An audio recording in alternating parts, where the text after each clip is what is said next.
everybody. Welcome to Marvel Champions Monthly, a fan podcast about the card game Marvel Champions. I'm your host today, Kennedy Hawk, going solo except for one really special co-host. Today we have with us one of the designers of the game, Michael Boggs. How's it going, Michael? It's going pretty well. Thanks for having me on. Yeah, I'm hoping we can have some out-of-this-world discussion about the latest campaign box today. Yeah, I look forward to it. Yeah, so we're going to be talking all about Galaxy's Most Wanted, and we might dabble into the two released hero packs, Star-Lord and Gamora a little bit, because those packs have been just complete home runs for me, so I cannot contain myself, and I'll probably ask questions about them. It's great to hear, yeah. Those were a lot of fun to develop and work on, so I'm happy that you're enjoying them. Yeah, they're pretty much like the best thing ever. For people that don't know, do you want to tell people sort of about yourself, your history within card gaming and at FFG, and how you've sort of landed into this dream job? Sure, yeah. My name is Michael Boggs. I have worked at Fantasy Flight for 4.5 years now. I originally started at Fantasy Flight as the lead developer for Android Netrunner. After that game finished, moved on to help with a few other projects, Star Wars Destiny, Keyforge, couple others, and eventually when Marvel Champions started up, I was put on the original team along with Caleb Grace and Nate French. Since that time, Caleb Grace and I have sort of continued developing Marvel Champions, and yeah, I landed this job just by getting lucky, to be honest. I lived abroad for a few years after university. While I was abroad, I spent a lot of time working on kind of my own designs, trying to do like an independent thing. And somehow I was able to leverage that into a position at FFG. So a lot of luck, but yeah, I really love the opportunities that I've had because it's a really fun job. It's great to be able to work on champions every day. So just as some icebreakers about the recent releases, it seems like you're rotating back and forth with designers focusing on they're not waves or cycles, but like bunches of heroes. So who is your favorite hero to play from the Guardians wave that's been revealed so far? And I guess that's Rocket, Groot, Star-Lord, Gamora, Drax, Venom, and Adam Warlock now we know. So yeah. Of those, who's your favorite to play? Oh, that's a good question. They've all got different strengths and weaknesses. All got different play styles. I would say it would probably come down to either Star-Lord, because I really love his push your luck mechanism.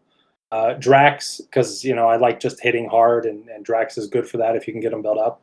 Or maybe Venom. I love the number of like weapons you can get down with Venom. Like he just get 3-4 weapons down sometimes, and it just feels like you have this whole arsenal at your disposal. So those would probably be my top 3, but the other ones are a lot of fun too.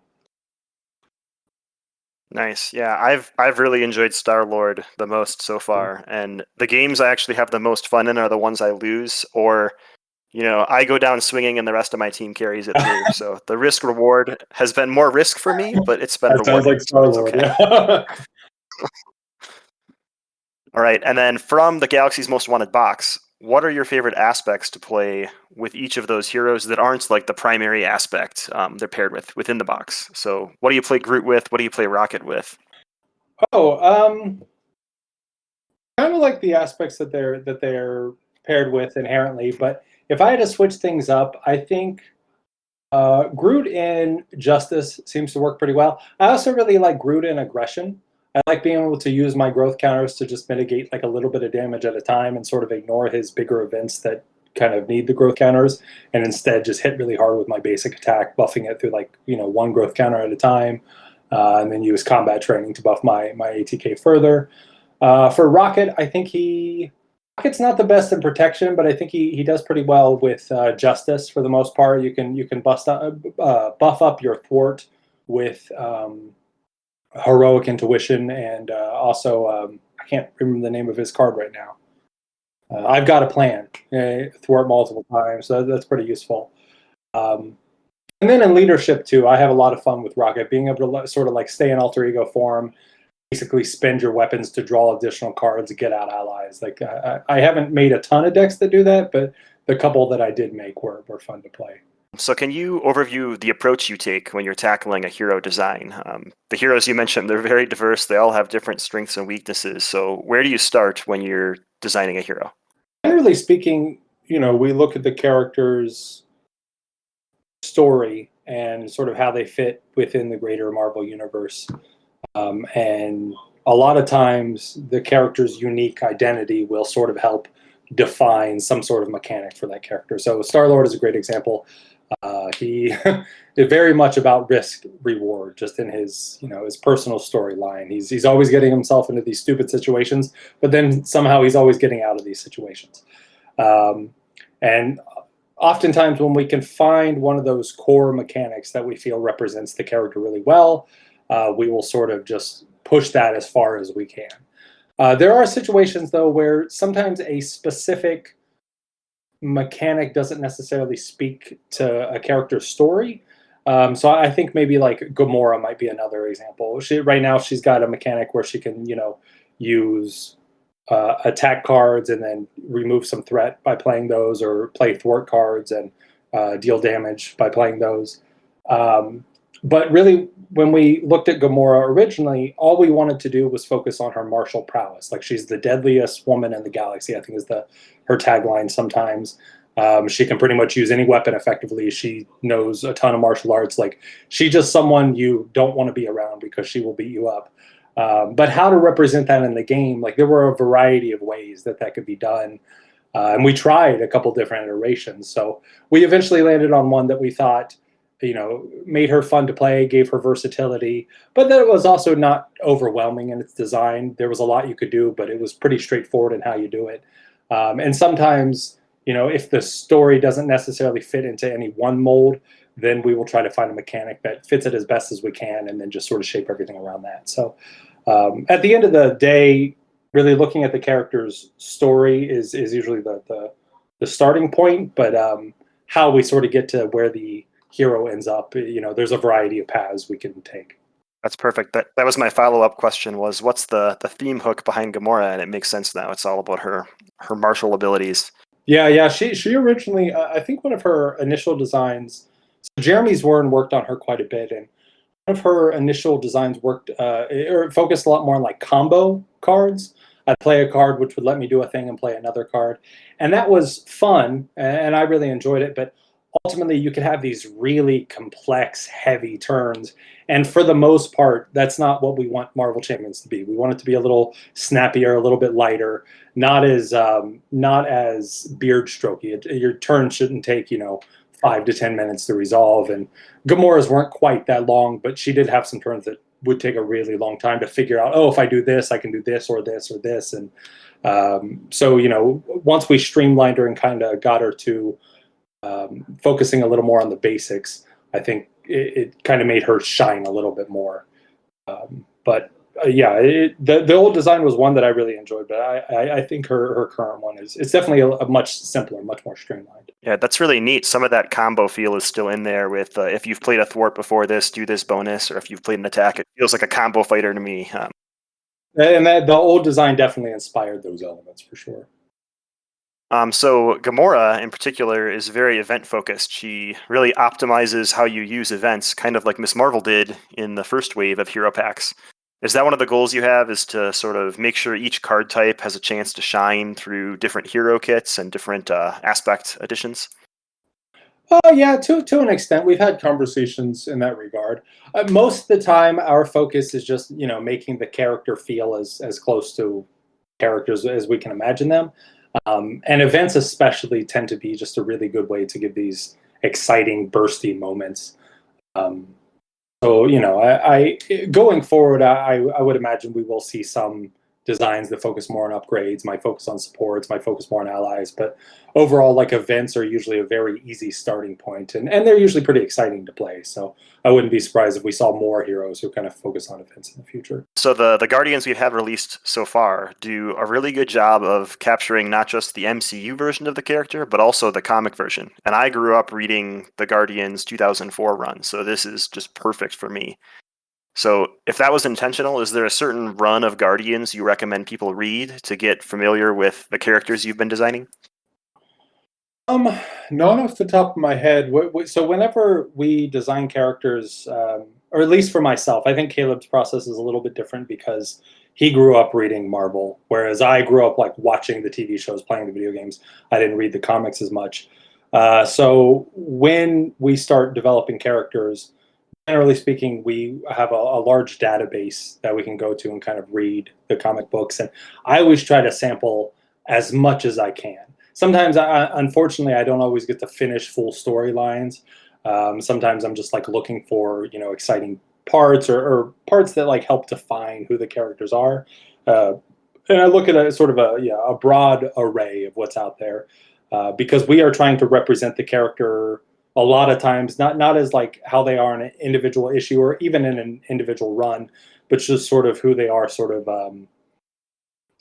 just kind of what captures their essence as a whole, for lack of a better term. So off the top of my head, I can't really remember any specific Guardians runs that really stood out. But I everything I did read, I really enjoyed. So I feel like there's a whole swath of content that people could probably pull from and have a great time with. Just read it all, right? Yeah, just do it all. I mean, there's not that many Marvel comics, a couple thousand. When you're picking a nemesis for these characters, do you try to use the same approach, like go through a bunch of that character's comic history and figure out what nemesis really works with them, or do you pick, sort of like you were talking about earlier, a mechanic or a theme, and then base the nemesis around that? The nemesis selection process, it usually depends on the hero that we're focused on. Sometimes we will want to pick a nemesis that is easily recognizable, and then sometimes it's fun to pick a nemesis that doesn't have so much recognition. I think it's great to sort of break up that pace. We also tend to pick nemesis who maybe aren't going to interfere too much with upcoming scenarios. So an example of that is. Who was it who had the overlap? Was it Taskmaster and Black Widow? I believe. Yeah. So Taskmaster and Black Widow, and Taskmaster in the Rise of Red Skull box. That was sort of almost like an exception to the rule a little bit, and we will break that sometimes. But for the most part, we want to make sure that when you're playing, your nemesis can come out, because that's a pretty impactful moment. So we also don't want to use these huge, big named characters. For instance, I don't like a lot of. Testers ask, oh, we're playing Drax. Should Thanos be the nemesis? And Thanos is too big to be an individual nemesis. He's everyone's nemesis. So, like for those really popular characters, usually we'll sort of delegate them to their own scenarios. Whereas the smaller characters, or the characters that don't have as much recognition, a lot of times they'll be put into the character packs, especially if there's someone totally obscure. Like that's always fun. An example is Rocket's nemesis, Blackjack O'Hare. I had no idea who that was. I'd never heard of that before.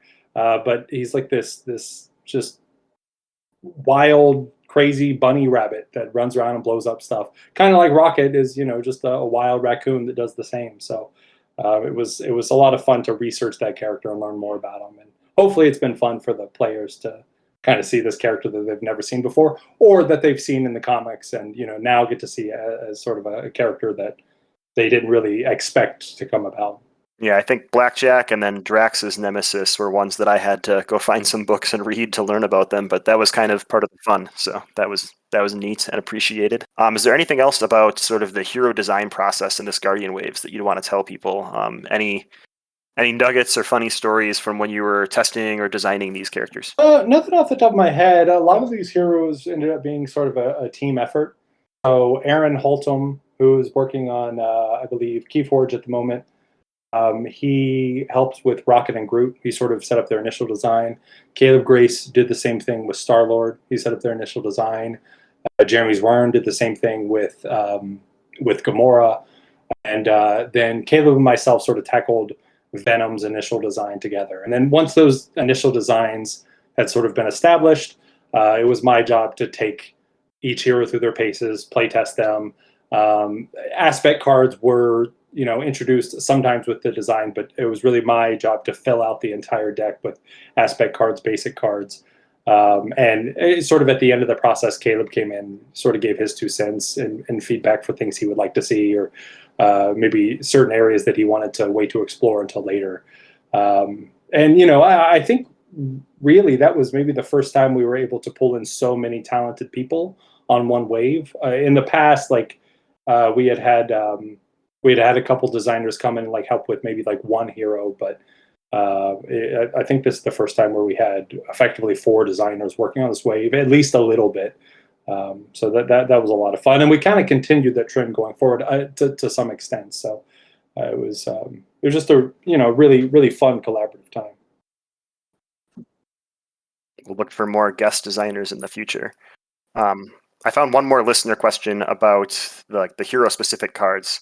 Was it a conscious decision to make all the Guardians basic allies so that they could sort of be included with everybody, or what was the intent behind like the play restriction and the basic, like not aspect but non-aspect of the Guardians main cast? It was, yeah. We so originally they were going to be in specific aspects. I think, for instance, Gamora was an aggression, Drax might have been in protection, or something to that effect. And then I want to say that it was Caleb maybe who suggested it. So Star-Lord's ability to give each ally the Guardian trait, I think that came a little bit later in his design. And so once that was sort of established, Caleb was like, I want to take, the entire team and put them with Star-Lord, and Star-Lord can kind of lead. Could we make the Guardians allies as a whole basic so anyone can, play with any Guardian ally? And I was extremely excited by the idea. I think that's cool to be able to get out your whole team. 2, more so than the Avengers. The Avengers have had so many members from, so many just different places. The Guardians have 2 to an extent. Iron Man joined the Guardians at one point. Ant-Man joined the Guardians at one point. But for the most part, they're a pretty consistent, cohesive team, especially in like the last 10 years or so, 5 to 10 years. So it felt like it made more thematic sense to say like, hey, if you really want to play this team, you definitely can. Like, here are the tools to do so. But yeah, that was always one of my favorite elements of the wave. So it's good to hear that there's positive reception around that. Yeah, I've seen lots of people sneak them into their decks using tricks like make the call and stuff. So it was kind of neat that there was a play restriction, but there were ways you could get around it if you needed to. So that was cool. Yeah. The next topic was sort of scenario-specific questions and questions about the different villains in the Galaxy's Most Wanted box.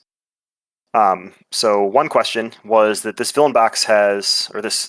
campaign box has 5 villains, and they're all very unique, and they have different hooks, whether it's swarming you with minions, or taking cards from your deck away from you, or sort of flipping the scenario on its head.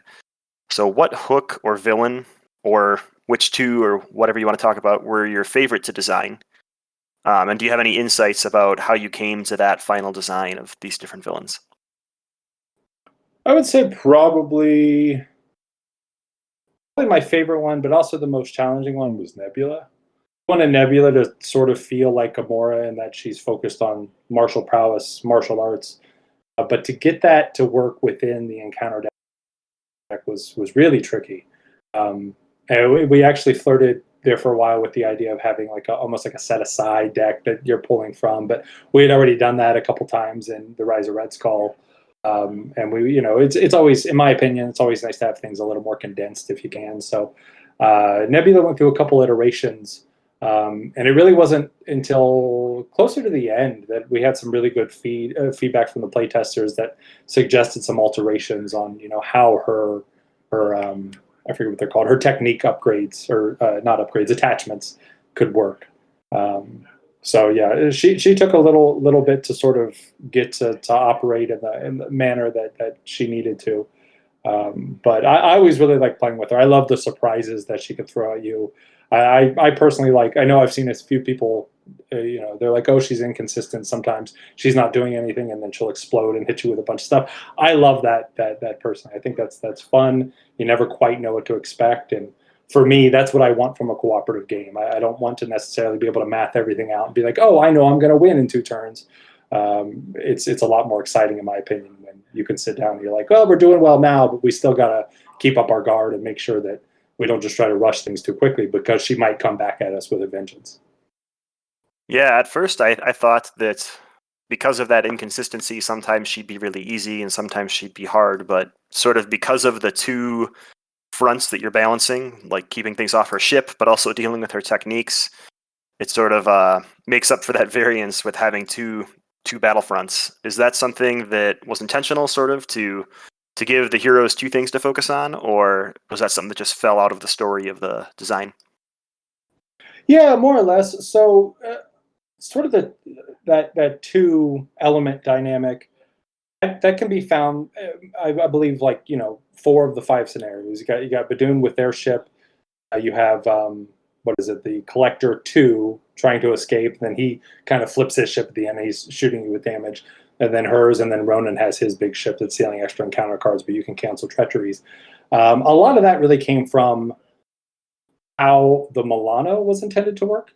So when we originally pitched this wave, the idea was just that you had the Milano and you could use it to succeed in scenarios, but we didn't really define it in the vision because we didn't quite know. Like, I had different ideas, Caleb had different ideas. We wanted to explore different options. So there was a point where the Milano almost worked like a character. It could take damage, it could attack, it could thwart, and if it got destroyed, you lost.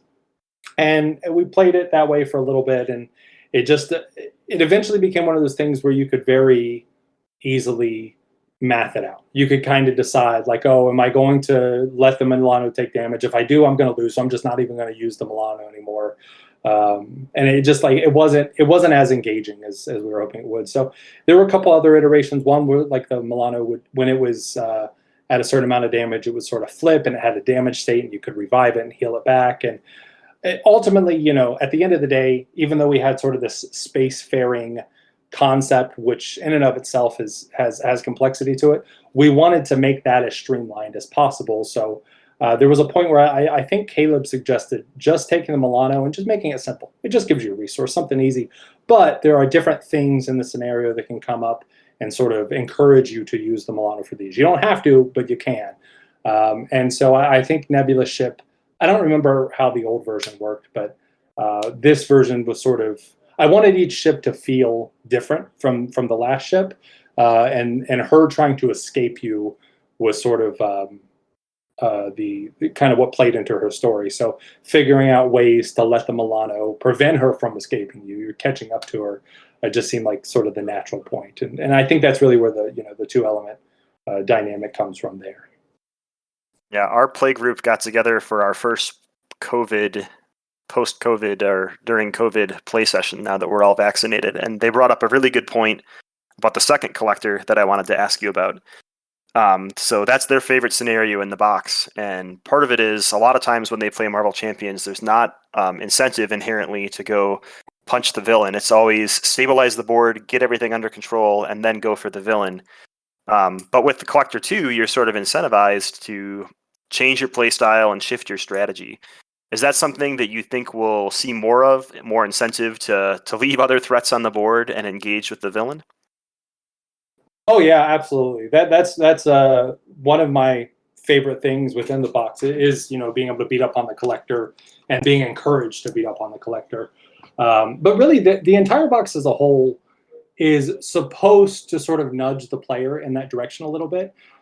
In the past, so many of our previous expansions and scenarios, the right way to play, quote unquote, has often been to clean up everything, keep the board totally empty, no minions, no side schemes if you can help it, keep the main scheme, the threat as low as you can keep it, and then that's when you go after the villain. So for this box, the idea was to make the villains a threat and sort of force you to try to end the game sooner than you might normally try to. Just sometimes say, okay, yeah, I can defeat this minion, but is investing the damage in this minion and preventing the damage to myself worth just going after the villain themselves? And I think Collector 2 highlights that much better than any of the other scenarios do. But the other scenarios are all supposed to nudge the player in that direction at least a little bit. Yeah, I think we're getting set up to do Ronin this weekend, and I told them we're going to have to make a decision really early on if we want to stabilize the board or go for the villain, and I know which one I prefer. So we'll see what the team decides. But I think that's one of the key strategies to taking down Ronin. Like, Ronin hits hard. He's got a lot of stuff that he throws at you. And sometimes wading through that initial onslaught is pretty tricky. But if you can get through it, like staying in the game for too long can sort of be your death sentence. If you can focus them down, and I mean, it's essentially a race. Like any scenario has been in the past, it's always a race to see who's going to defeat the other first. But Guardians of the Galaxy box just highlights that race a little bit more. Yep. So like you've mentioned, there's sort of a race in the Guardians of the Galaxy expansion. A lot of the villains, people have noticed, have quite a higher difficulty level than we've seen in the past, and this can lead to some casual players and some even experienced players, definitely myself, to struggle. So do you have any tips or advice for players that are struggling with campaign mode? What would you encourage them to try or do to balance out this difficulty? Just a disclaimer for everyone: the next 30 to 60 seconds of this recording, our recording robot decided to cut in and out, removing random sentences from the middle of conversation. So I've spliced together as much as I could. Some of it just goes into fast forward overdrive for no reason, but it gets back to normal around 27 minutes. So 60 seconds, bear with us. Thanks. Yeah, so when we were developing the Galaxy Most Wanted campaign, there was like the raise in difficulty is intentional, but it was intentionally raised because there was this this idea that the modular sets, because they're swappable, would be more powerful overall. If you were playing a scenario and it just ended up being too challenging for you, then you can swap in another set. And I've actually been, to be honest, a little bit surprised to see that a lot of players don't want to do that. That wasn't the feedback that I got in playtesting. It almost seemed like an exciting element. Like, oh, I can not only change up the difficulty, but I can also change up sort of what's happening in the scenario. But I've seen a lot of comments over the last month or two about how it's not as thematic, or some people just don't have as much fun with it, or it feels like cheating in some way, which are all totally valid points of feedback if that's how someone feels. But it wasn't quite what I expected. That wasn't the feedback that I personally received. Also, that's never been my experience. I love swapping in the modular sets. So I guess if this is too challenging, or not even too challenging, if you just want to change things up a little bit, you have the power to do so. It's under your control. Some of the scenarios just really make example that I've seen a lot of people struggle, but sometimes when they struggle, that they are ignoring what the collector is doing. They're just not into it as much as the scenarios want into it. So maybe just kind of looking for ways to enhance your play, to refine what you're doing to sort of counterbalance the scenario. Hey, robot's back. Hi, robot. In the last couple of weeks, I've seen a couple people comment on how sometimes beating the Badoon Headhunter is not always the best strategy because he comes back with powerful cards that have surge, and that's totally intended as well. Like I didn't necessarily want there to always be a clear path. Sometimes getting those 2 extra points is valuable. You can get very powerful cards. One of my favorite cards is it's the 5 unit cost event that lets you give a character 2 tough status cards. I've gotten so much value out of that one. So sometimes, if I can push myself up to 5 units, then I will defeat the Badoon Headhunter so that I can buy that card or another card that's equally powerful. But then sometimes just letting the Badoon Headhunter wail on you or blocking him with allies or something is the better option, and not defeating him is the better option, because by defeating him, he comes back angrier later. So I think the whole point of the campaign is to sort of put players in a situation where there's not always the clearest path. Sometimes you have to weigh the pros with the cons. Sometimes it's a risk-reward element. Some people have noted that it's really hard to balance a scenario for a variety of player counts. Whether you're balancing for solo or 4-player or 2-player, seems like it's a completely different puzzle to solve. So how do you, how do you balance your design process to account for all those different player counts that might be playing this game? Yeah. Player counts is definitely one of the trickiest parts of doing any scenario. I think that when the Galaxy's Most Wanted expansion was being developed, it was quite a while ago, and we still very much had a focus that was more directed at 2 and 3 player. Of course, we still play tested for 1 and 4. We still wanted the game to function at 1 and 4, but at the end of the day, like 2 player and 3 player was really our intended audience. After the Galaxy's Most Wanted box, that changed a bit. And I think going forward into the next few waves and cycles, we will see that sort of philosophy change over time. But for Galaxy's Most Wanted, the intention was at least 2 players, generally speaking, or 3 players. At single player, it's a very challenging box, with the extra hazard icons or acceleration icons. To take on single player, I think you need a well-rounded hero generally. You need to really build your aspect cards in your deck to let you do a lot of things and let you exceed in multiple ways. And then at 4 player, 4 player I think works just about as well as 3 player, but 4 player the game slows down a little bit. So it's yeah. Our focus was on 2 and 3 player for this box because balancing at all of the player counts.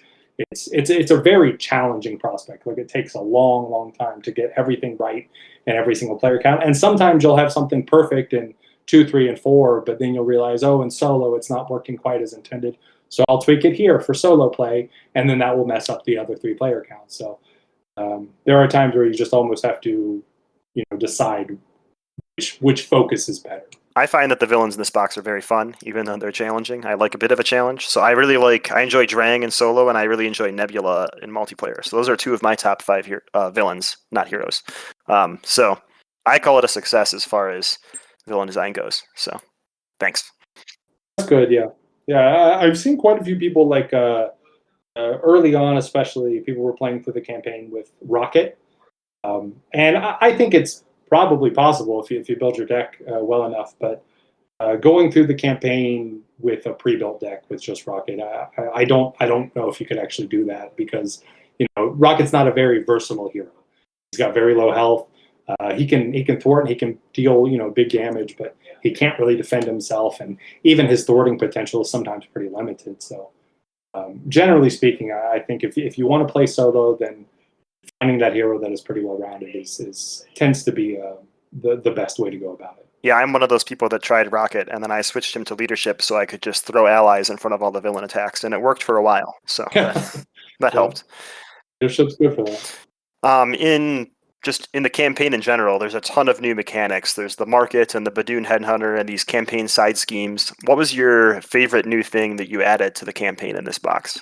I always really loved the market. I like being able to purchase cards, add them to my deck. There's some really powerful options, and you got to draw into them. But it's always exciting for me when I can get down one of those Milano mods or the one card I was talking about where you get to put down 2 tough status cards. I think for 0 cost. It feels a little bit like cheating when I can pull those off.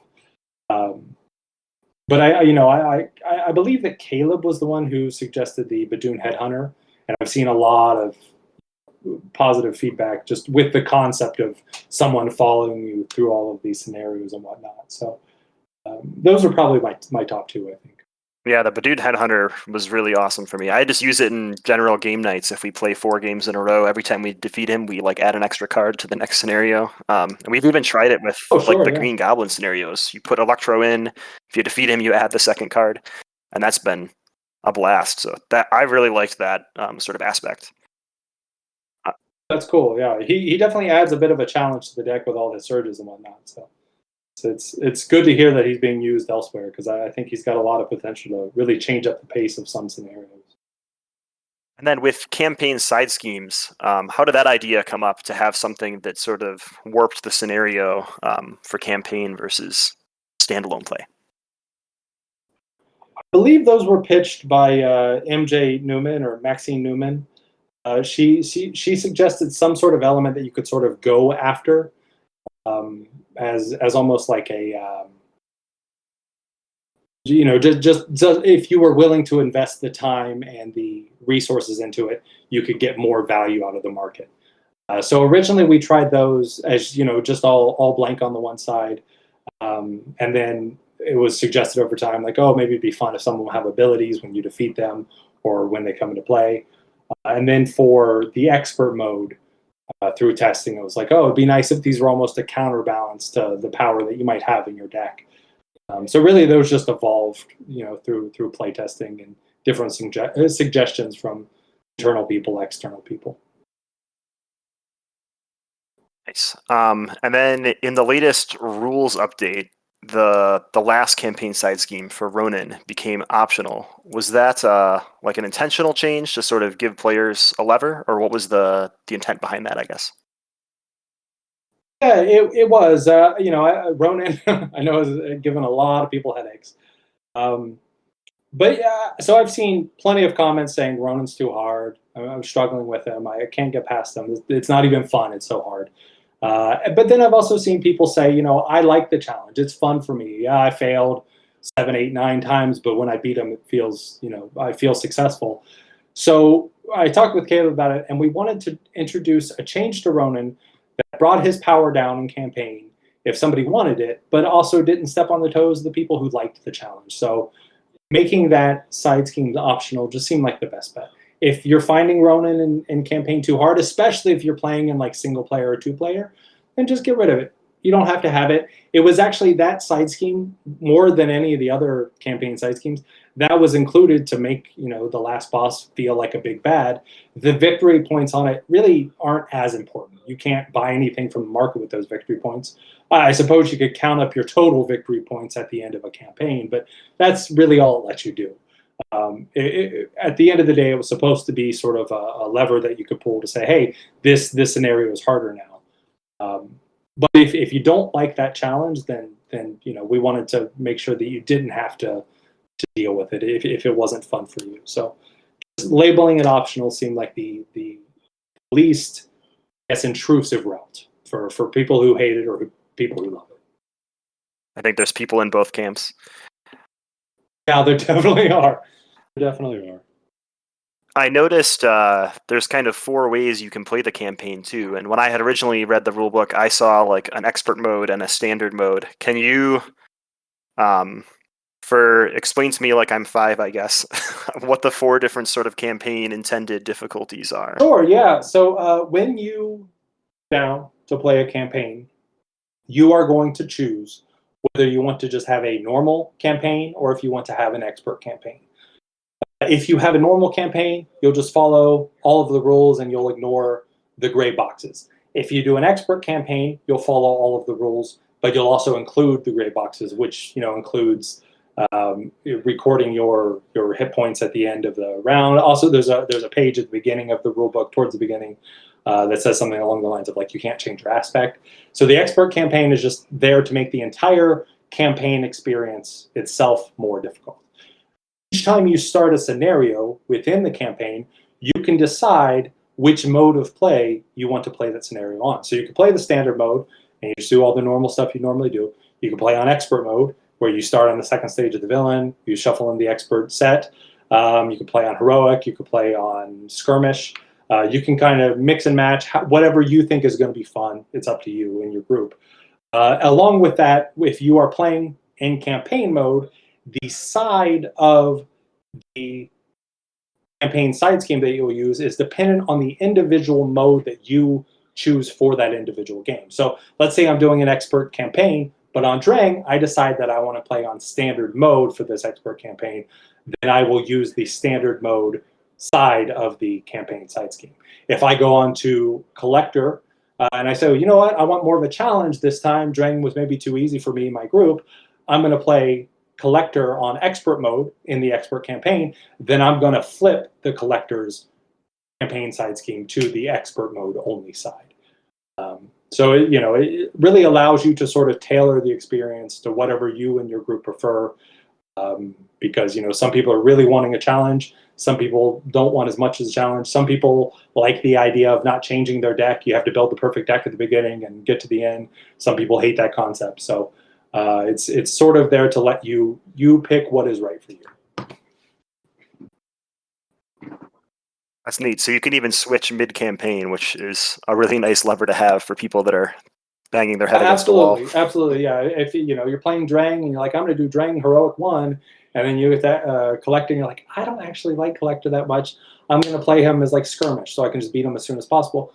totally fine. And then you go to collector 2 and you can just pick the one again that's better for you. There's nothing that locks you into any specific mode of play outside of the campaign that you pick. Once you pick the normal campaign or the expert campaign, you keep that type of campaign until the very end of the campaign.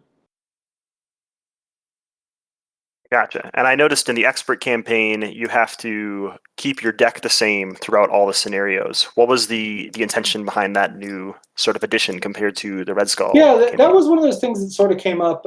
It was closer to the end of testing. I think it was a suggestion from Caleb, actually. We had some feedback that the expert campaign was fun, but it would be nice if there was something else that just made it feel expert, that made it feel like you were actually achieving something. And Caleb suggested it. I thought it was an interesting idea. We tested it, and the feedback was positive on it. So I know that's one of those elements that some people have just they don't like. They've chosen to ignore, which is fine. If you really hate that rule, it's not a big deal if you change your deck. But it's really there for the people who think, hey, yeah, building that deck and getting to the end sounds like a fun concept. Let's do that. Yeah, I'm one of those deck tinkerers, so I like to change it between every scenario, and hopefully you can confirm, but I've told people FFG is not going to hunt them down and police them if they change their decks. No one will know. I actually will. I will wait outside of the window. Okay, well, I'm going to disconnect really quick. And no, I think there's lots of good things that happened in this box and lots of good things to come. I know a lot of people have mentioned, like you said, that they like the new modules because they're very thematic to the campaign scenario. And based on what we've seen for the next box, I'm hopeful that we can anticipate some more cosmic modules to make really thematic scenarios with the villains in both boxes. So that's pretty exciting. Yeah, I think we'll definitely get some more. That'll be a lot of fun and tell some good stories to mix in. Nice. Well, that was sort of all my prepared questions. Is there anything else you want to offer the Marvel Champions community about the Galaxy's Most Wanted box and this Guardians wave that we're in the midst of right now? Not off the top of my head. I've stayed on top of all of the feedback and seen the comments and stuff. I know that this wave was a bit more polarizing than I hoped it was going to be. But overall, as the game continues on, my hope is that people will be able to return to this wave and maybe achieve things that they weren't able to before. Right? In my mind, that's exciting to not necessarily be able to beat everything with ease right out of the box. To say, hey, I can come back to this later and try it again and maybe succeed where in the past I failed. And I'm hoping that players will find that exciting as well. All right, and then I've got one final request or recommendation. So I think you're the person that convinced us all to try playing Claw on Heroic 3 with Doomsday Chair once upon a time. So do you have a challenging scenario or a difficult scenario you'd encourage the community to try to, bang their heads on until they can complete? That is a good question. Let's say Nebula with how about Expert Heroic 1 Nebula with the Electro modular encounter set. Nice. I think I can handle Heroic 1. Heroic 3, I might just cry again. We'll see. Heroic 3, that whole suggestion was really meant to be like, good luck if you can achieve it. I don't know how many people can.